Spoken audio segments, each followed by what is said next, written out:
大家好，这里是开麦啦，我是主持人爱吃狗粮的猫。今天要和大家分享的是与极简共舞。为什么会选择分享这个主题呢？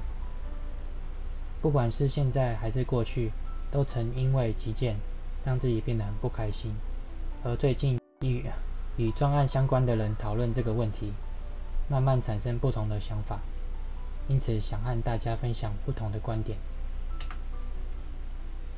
景气不好的情况下，公司为了省钱，不会招募太多的人，所以一个人常常要负责很多专案，甚至连主管也亲自参与专案本身。这时候会遇到的第一个问题是会有很多的急件。急件的来源通常会有两个，一个是和专案相关，一个是和专案本身无关。不过两个都和客户的决定有关。那接下来我们会来看一天的组成是什么。通常我们为了要处理急件，会放下手边的工作，原本一天的计划内容可能占了20%，但是在 PM 的会议决策之后，常常会有提急件，而这些急件会占时间的80%。如果只做紧急的事，会有什么问题呢？这会导致原本手中要做的事暂停下来，被迫改做其他事情。而时间拉长来看，其实都在处理急件的问题，而真正计划的项目都没有执行到。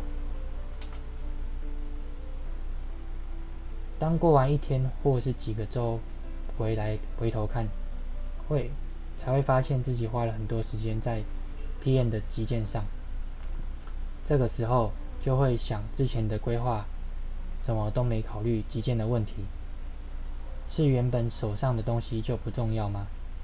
还是原本的计划都只是做表面的？抱着这样子的想法去问 PM， 经过 PM 讨论之后， PM 也认为只有实际执行的人才能决定时间，也尊重我们当时的决定，让我们自行可以讨论出完成的时间。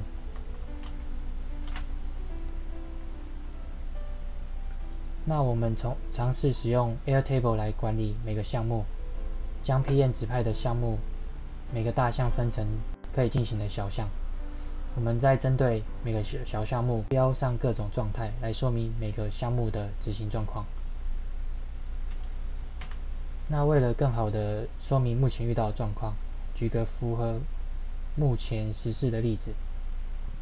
假设我们正在帮一个客户规划日本旅游的行程，而我们已经花了1个小时在订机票，1个小时订饭店，1个小时在规划日本的行程，并且一天之中的行程也大致规划好了。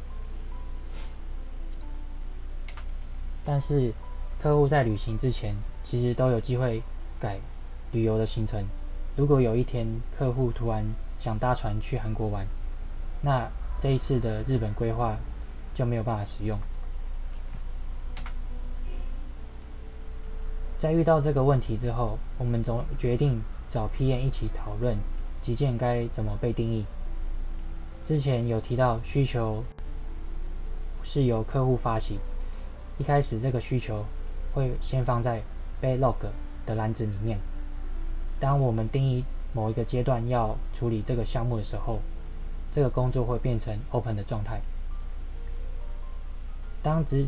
当开始执行的时候，会从 open 的状态变成 doing 的状态。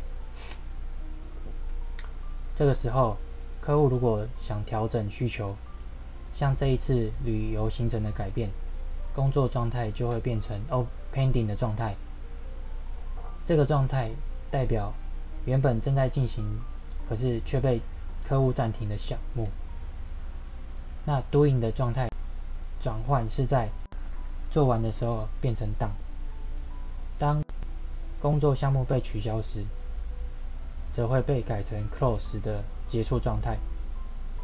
另外2个指标则是用来衡量工作的紧急与重要程度。正在执行的工作项目可以用这2个指标来进一步过滤出急紧急与重要性，这样就可以一定程度的掌握每个工作项目。那使用工作分解还有工作状态与指标，就好像搭车的时候系上安全带，途中虽然会有遇到很多不确定的事情，但可以借由这种方式来降低风险带来的伤害。那从急件中可以学到什么？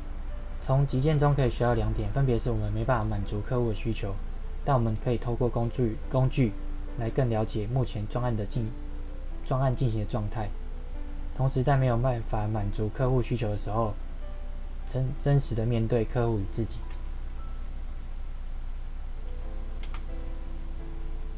那之前有阅读过深入浅出的 PMP 教学，这本写的还蛮详细的，推荐有兴趣的人可以参考看看。我的分享就到这，希望大家会喜欢这次的分享。